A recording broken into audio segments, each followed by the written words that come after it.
Let's make small batch carrot cake cupcakes. They're perfectly moist and spiced, topped with a brown butter cream cheese frosting, and they come together in less than an hour.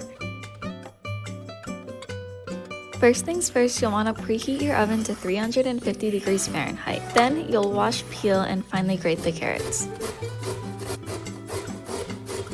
Transfer your grated carrots to a small mixing bowl and then add in the brown sugar, oil, sour cream, and an egg. Whisk the mixture until it's well combined.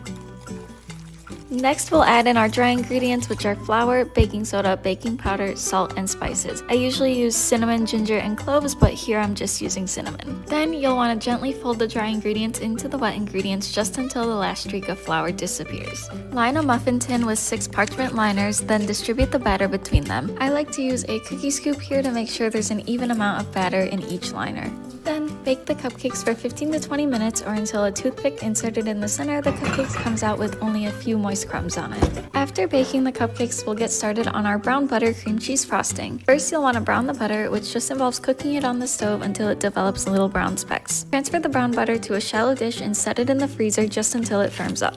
Once the butter is solidified, beat it with the cream cheese and some salt until it's fluffy and smooth. Then we'll add in half of our powdered sugar and beat it until it's well combined, and then we'll add in the remaining powdered sugar and vanilla and beat again until well combined.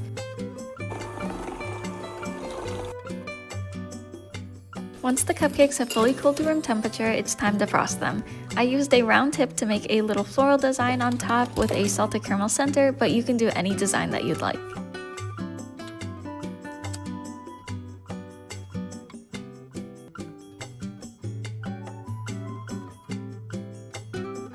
And there you have it, a small batch of delicious carrot cake cupcakes. Thank you so much for watching. You can find the full recipe on my blog and be sure to subscribe for more.